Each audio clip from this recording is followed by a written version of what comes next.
跟你们一起去面对任何挑战的团队。第二个问题是，当你们把这个团队形成之后，你们要如何卷动系上的同学一起参与你们设定的公共事务？好，以上是我的问题，谢谢大家。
好，然后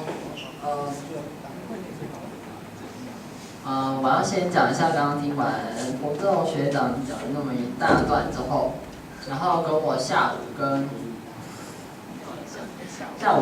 王月学姐谈过她之前在办社工小组的事情，想要做一个小小的连接，就是她有跟我讲过社工小组从开始到蓬勃发展到组织，然后再来各个科总化，然后再来最后是怎么结束的，就是这一段的历程，这是我们下午跟她谈过的事情。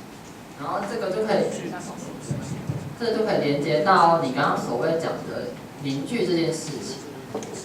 社工小组原本也是有一个人有一个构想，然后后来他觉得，我们应该要为这个系上的课程，我们所学到的东西应该付出实践。我觉得我们应该要去做这件事情，所以他就找了2-3个朋友，然后跟他理念是相同的，然后他们就去做了这件事情。所以社工小组原本也是一个小小的团体，后来做了很多很多的事情，然后越来越有成效之后，他们的向心越来越强，然后再加上越来越多的学弟妹的加入，然后这个团体最后才形成的。所以我想要就是讲到刚刚讲凝聚这件事情，我觉得一开始一定是有几个人从一个很小的地方有一些很共同的想法，然后有一些对这个想法的热情，然后借由这个小地方凝聚之后，我们做出了一些作为，然后这个作为是被大家都看到，之后再借由其他人力的加入，或者是我们吸引更多人有跟我们相同的想法。那在这个吸引的过程当中，我们可能没有办法提出多具体的一个说法或是做法来去吸引大家，但是我觉得如果我们做的事情是大家的理念都相同，然后会做出一些成效，然后我们既用我们的热忱以及我们的信念，然后去打动别人，去感动别人。那我们从这个小地方慢慢演变的，就会变成是一个越来越大的力量。我希望就是做一个连结，这样。这样回答到你的问题。没关系。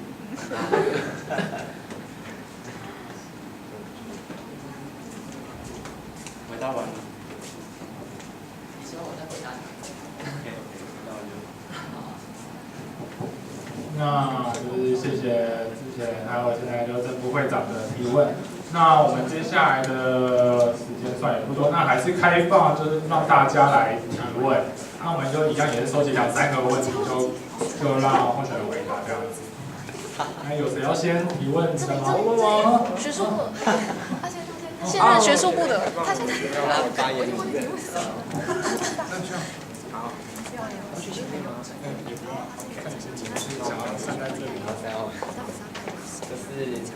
就是弟妹好，然后我是大四的学长，然后我有几个问题，然后我先简单讲，我有些讲快一点，然后有些就是讲比较多一点。然后呢，刚刚听你们的那个 PowerPoint 然后就是不是有一个是活动部，不要取消外包制嘛，然后就变成是活动部长或部员，然后再加一个志愿的同学嘛。可是这样变2个人做统筹这个活动，那这2个人的话，如果出了但是意见不合的时候，那到底要听谁的？我就想到会不会有这种情形发生？对，所以是不是我觉得这个制度改成这样子，好像有点，我就是觉得怪怪的啦。然后你们可以想一下，然后也可以不用回答这个。然后第二个是文书部那个信箱信箱那个，你说你们现在发信都要给文书部看一下吧？就是我觉得会不会太冗长啊？就是比如说我要发之前，我就是这个意思，然后你要帮我论事，你要帮我怎么论事，我就是怪怪的，我也是觉得怪怪的。好，第3个是系刊嘛，系刊之前其实好像他们前几届也有做，可是都很失败就是你们要那个就是对系刊要加油。好，然后那个因为职工部刚才他们讲太多了，我就跳过一下。还有我一个很想讲的，就是转系转学生因为我本身是转系生，然后就转系转学生的权益呢，就是还有就是有点没有受到照顾。好，就是就转进来之后会办一个茶会嘛，可是茶会完就没有东西了，大部分就没有东西了，然后转系转学生就这样子就这样，所以呢一开始转进来就被欢迎了，然后就再也没有人理你了，就这样。好，所以我觉得这是很需要改进的。然后，但是不只是转系转学生，同时还有是双修辅系的同学，所以说每一年的那个系上的总人员其实会变动的。那是否有一个必要是系学会可以发信告诉所有的每一年每一个或者每一个学期，可以告诉整个系上说，我们这个学期或者这1学年之后，有多少人我们已经转出去了，有多少人转进来这样子，加入我们社工系这个大家庭这样子。我觉得可以想一想。然后呢，另外一个建议，像刚刚彭总不是就讲了那个有拿什么特刊然后告诉你66年第几年这样，就是觉得太棒了，帮我们上了一课历史课。然后我觉得系史很重要，就是系史很重要，系史。后来我也是前几周跑去跟他要了一下，因为刚好前年50周年我们有做一个系史，然后系史我觉得可以放入那个入学不是有个什么 handbook 吗？我不晓得叫什么入学手册。对，讲到这个入学手册，那个双转辅的学生通通没有，所以很多权益我们也不知道，然后跑去问系办，然后就被系办骂一下，我就觉得蛮不爽的。好，所以我觉得那个资料就是双转辅的同学们也应该要有这样子。对，那我是建议系史可以放进去，不然我们要说，你们社工系怎么样，你大概就是你也不知道它的源头是什么，我觉得蛮可惜的。好，然后呢，那个你们有提说希望那个学术部就是有一些论坛读书会嘛？可能你们要再抉择一下，因为感觉起来要或者是主动，你们就一直提主动，就不要被动来回主动。可是真正做起来，感觉如果有太多，可能我觉得，可能可以先挑几个做啦，因为比如说论坛跟读书会也是之前都没有过的嘛，或是我不知道有没有过，反正就是感觉每一个都不太容易做，也许你们可以先挑几个做。不过我觉得论坛那个很好，像我就蛮喜欢论坛的。比如说论坛的话，我觉得我自己想啦，我乱想，就是想说，就我们这个论坛一定是有个议题嘛。那比如说像最近吵得很凶，可能就是核四的议题。那我看新闻所他们就办了邀请不同学校来辩论，我就觉得这个 debate 很好，就是辩论很好。可是社工系的同学通常有时候就是觉得，哎呀，就是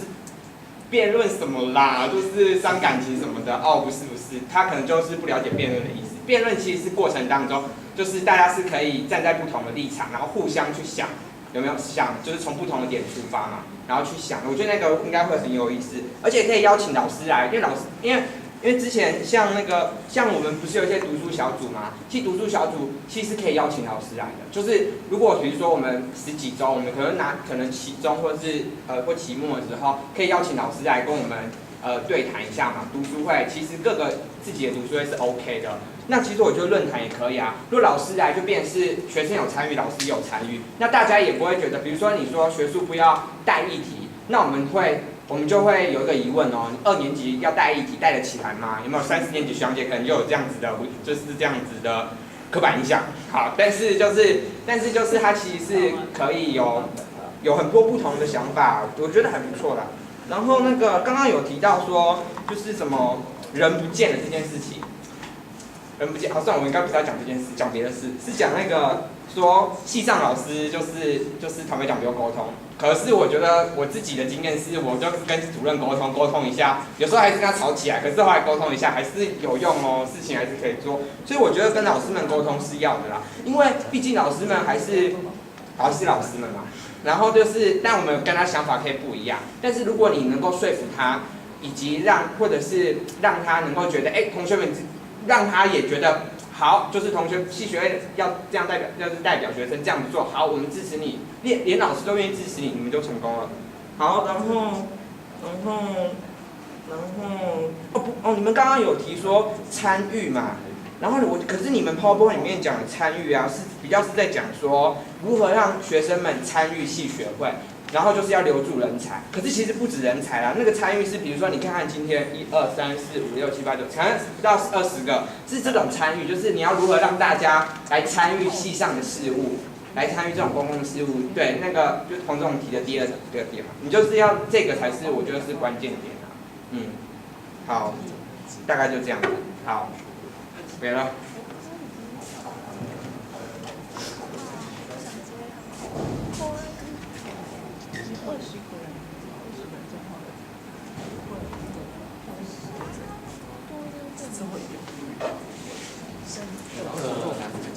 大家是这么理解一下，因为既然提到什么意见，不好意思，刚刚大家没讲清楚。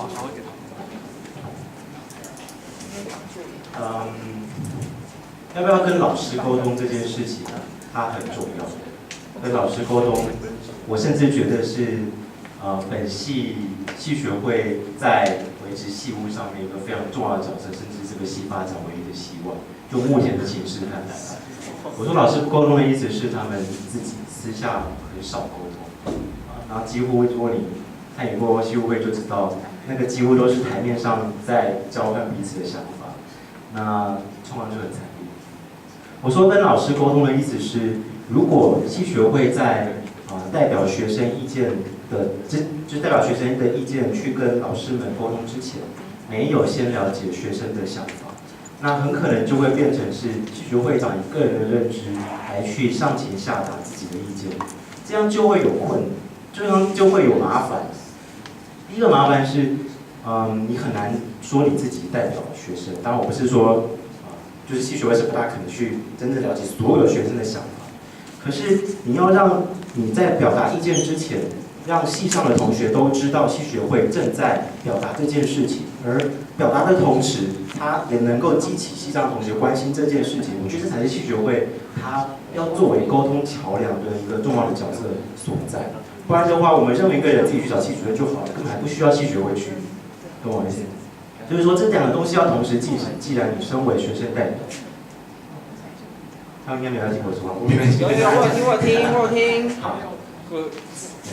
那我觉得同时重要，你在表达意见的时候要去想想，这个是不是可能透过你的表达，能够凝聚系上的同学，让学生意见可以在表达过程当中更增进我们对这件事情的理解，更让我们上一个集体。OK， 好，谢谢。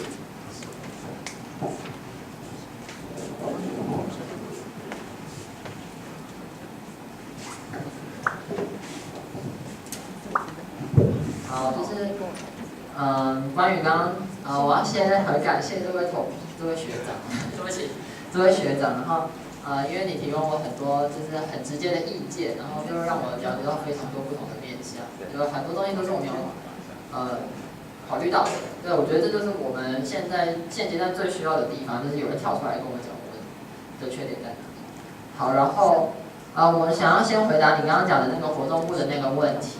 然后，因为你刚刚问我说，如果发生冲突的时候该听谁的，那这就是回应到我们两个正副会长所扮演的角色，就是当协调方面有问题的时候，我们会出面解决。然后这个问题是要奠基在我们觉得以我们的观念而言，所谓的总召以及副召的成立，不就代表说副召一定要听总召的，而有总召跟副召的存在，就不代表说活动部的那个就一定要是当总召。所以我希望在那个活动部在寻找搭配者的时候，他们当初是先沟通协调好的，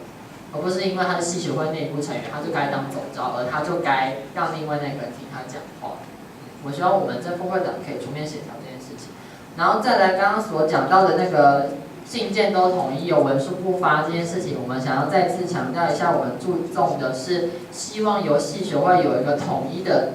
点发送给各个同学，而不是同学现在接收到这边是学术部，这边是文书部，这边是活动部所寄来的讯息，然后不知道到底哪一个才是该相信的，就是主要是统一性问题，而不是在于文字上面的论述。对，然后再来，系刊好像没有，然后再来，转系转学生的权益方面，这边就是不好意思，我们就是比较没有涉猎到这边的知识，对，然后很感谢你给我们提供的意见。对，然后我会想要在之后会再多做了解，可能可以跟你聊聊，对。然后再来有关于系史方面，我知道洪正荣之前就是有关系史的东西，对不对？然后是因为最近这几届就是没有听到消息，然后因为你提出这个资讯之后，我想会再多问前几届的系学会正副会长有没有就是给我们的建议之类的，然后再来有关于学术部方面，就是论坛方面，就是我们目前是有想要举办的想法，然后有关于你刚刚讲的那个大二是不是就有立场来举办这个论坛？是不是大三、大四学长姐觉得他们了解的比我们多，我们有什么资格来办？但我觉得，如果大三、大四学长姐有这个想法的话，那他们可能就会想要听我们怎么讲，而因为有了这个想法，他们可能就会想要去指正我们，或是分享他们的经验给我们。我反而觉得这会是一个造成他们跟我们互动之间的一个很好的想法。对，就他们可能会想要先了解我们的看法，然后他们可能会一部分认同我们，但是有一部分是觉得我们不足的，那他们可能就会希望出来跟我们沟通。对，这反而是一个可以促进沟通的方式。然后后面你刚刚的论述好像都是针对我们的提议，然后表示你的看法，可是我好像没有听到你想要问的问题。然后我很谢谢你的意见。所以回答不是回答我的问题。OK， 了解了。那还有同学想要继续给候选人提问或是建议的吗？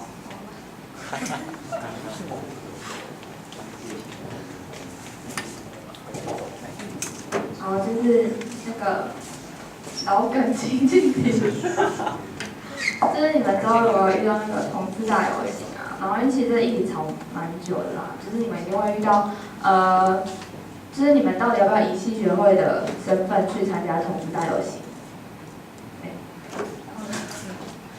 是因为系上会有反对跟，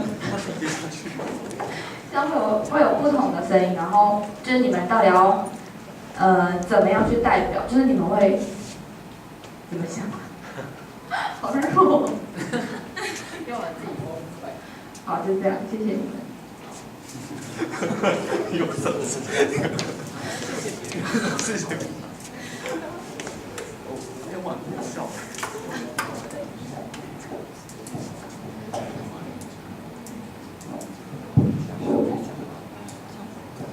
广播一下，就是现在食物还有一些，那麻烦大家赶快取用，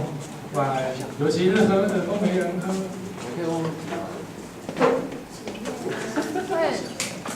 对，前任活动。好，等他们回答我。就是要趁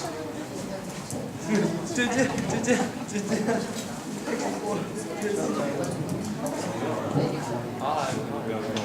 我真的觉得把他要怎么制裁他最高？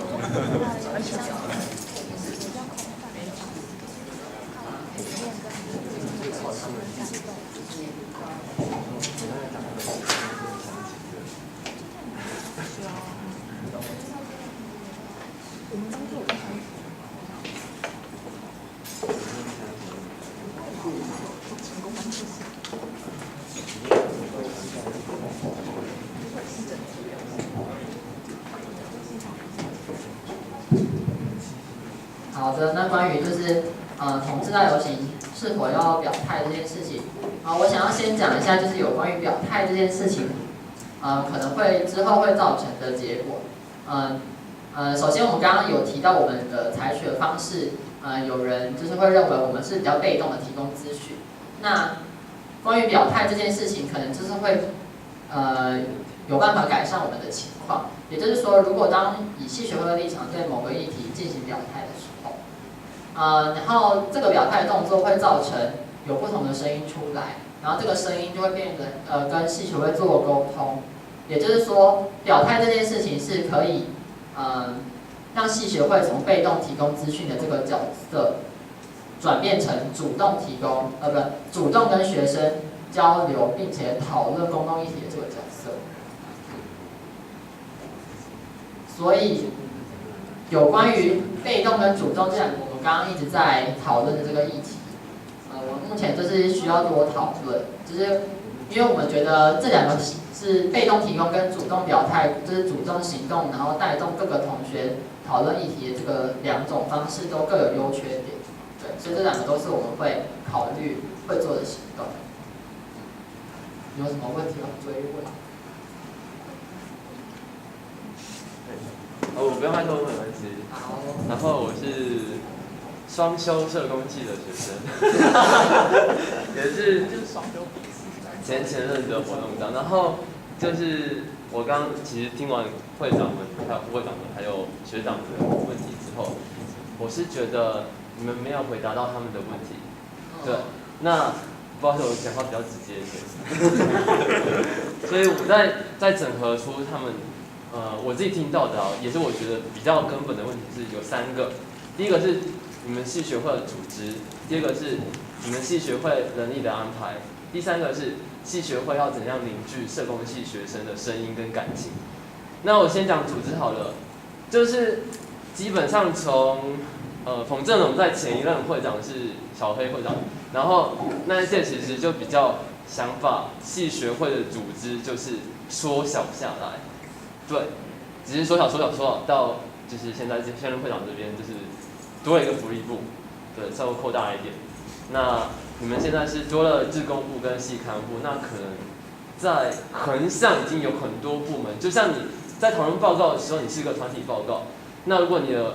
团员们有很多人，然后又来自不同系的人，那这样子讨论报告通常是很难约出一个时间的。所以在这么大的组织之下，你们可能要考虑一下，之后如果还是要沿用你现在这么多部门的情况，你要怎么召集你的系学会成员们开一场系学会的会议？对，那就以我们当年就是巴拉会长跟大安学姐这个副会长那时候情况来讲话，我们其实那时候部门也没有很多，但是要约时间也是蛮难约的，只能约出一个中午的时段，短短的半小时做一点小小的讨论而已。所以我觉得你们在组织上面可能要多做一点考虑。那第二个是什么啊？人力的部分，就是像刚就是魏满佐学长提到，就是活动部，因为我活动部，所以我从活动部来看，活动部里面出一个总召，然后再另外找另外一个总召是外面自愿的人。那请问你这个组织这个活动里面的组织，谁才是真正的头？要听谁的话？是听你活动部里面的人，还是听你外面找来的那个人？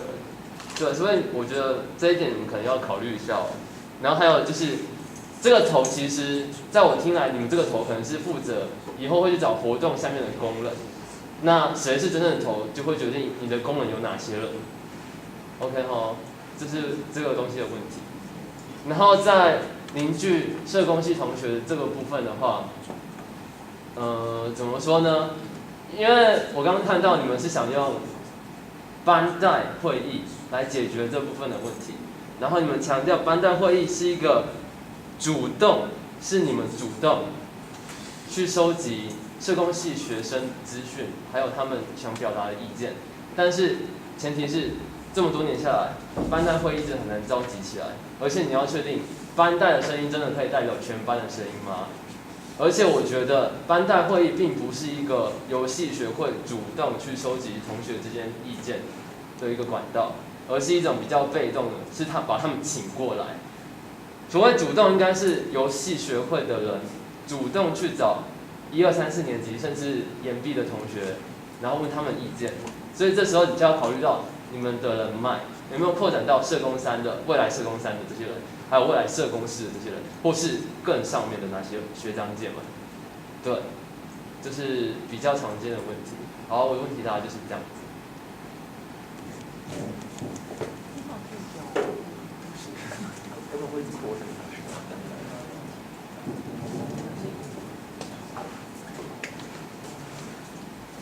他会讨厌我吧？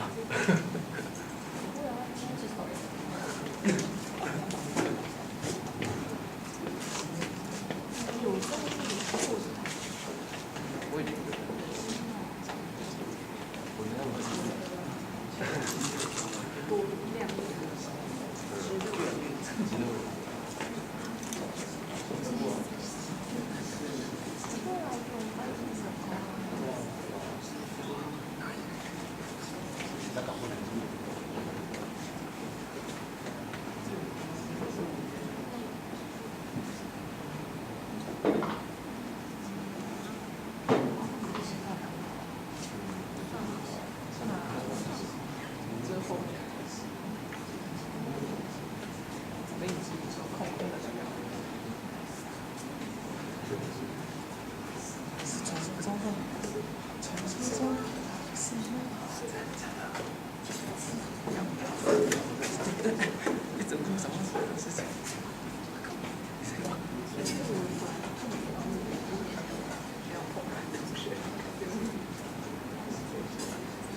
那个，我讲一下，我提出这3点，你们不一定要现在回答我，但是我觉得这是一个你们可以思考的问题。对，所以不记得现在回答没关系。尽量不要1年后回答啊。我刚刚真的有很多问题没有回答到啊？我刚刚真的有很多问题没有回答到。不是啊，我是他希望你可以再更谨慎思考更多。我以为我刚刚在回答问题的时候，我就先定义好刚刚谁问了我什么问题这样。你有回答，只是他希望听到更多。我也讲这种问题，是。不是啊，昨天我说我要写作业了。真的？我还有第2个题目，好不好？